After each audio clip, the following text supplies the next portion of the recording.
Finally, we will travel to see what robust ideas philosophical farmer Clyde Fenton brings to the table today. Welcome to this segment of the Philosophical Farmer. The time of year has rolled around again where if you're a gardener, you're probably thinking about planting onions. It's kind of funny, I'd never really grown onions seriously, always had a few in the garden, and I had another strawberry grower say to me, he said, "Hey, you ought to put in some onions while you're putting in strawberries." Well, that's not exactly what he said. He said you ought to prepare some ground for onions. And so the first year that I planted strawberries on plastic, I prepared some rows to plant onions as well, and that's how I got into the onion business. Obviously, all onions start from a seed. Now, they're considered biennial, so what happens is you plant a seed, you get a small onion plant. In the first year, it bulbs, and then it dies down. And if you've ever cut a sweet onion in the winter, sometimes you'll find it's green inside and it's starting to send a sprout up. Well, that's going into its second year cycle.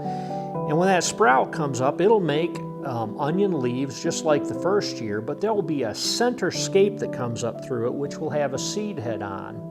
And that seed head then will produce the seeds so that onion can be reproduced from those seeds. Now, when you come to plant, we could plant seeds.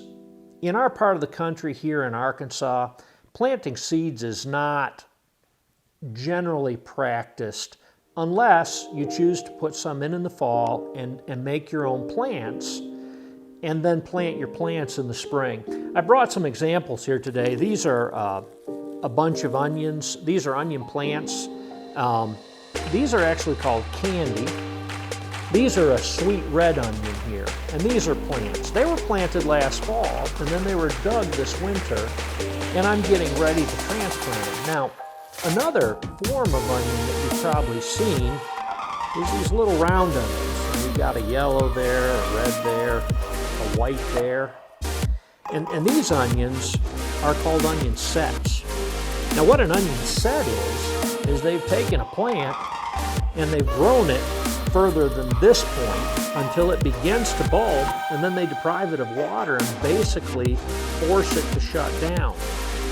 Now, what happens is this little bulb will take off and it'll go fast. It'll grow roots and it'll send up a top, and you'll get your onion pretty quickly.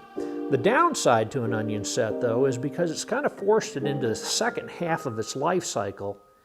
It ends up being what they refer to as a green onion because it has to be used immediately. It will not shrink and cure like it should, and so it doesn't store very well. But there's nothing wrong with them, and they're wonderful in your food and so forth, or as raw onion.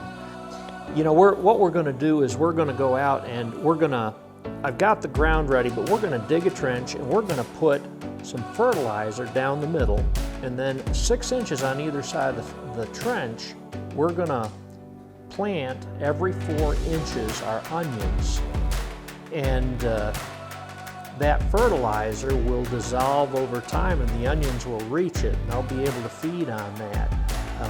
But this is a great way to approach onions if you want to develop a nice big sweet onion. You end up with if you're fortunate, you'll end up with an onion that could be 4 inches across, and you can slice it and covers your whole sandwich. You know, when we get to the month of March, oftentimes our thoughts turn to spring break. Spring break can mean a lot of things for a lot of people.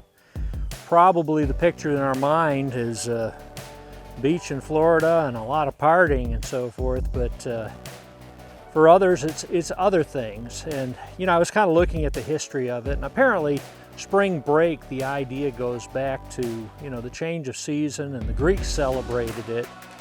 I think about what I've done in my own life, and I was looking at what's going on, how are people utilizing spring break today. But I was kind of encouraged when I saw that a lot of schools are offering programs with alternatives to spring break. It's a spring break, but they actually go and do something that is good for a community, or it's a learning opportunity. Gardening's not a bad way to spend spring break, and maybe invite one of the grandkids over, maybe invite a neighbor over and show them something about gardening that maybe they've never seen before.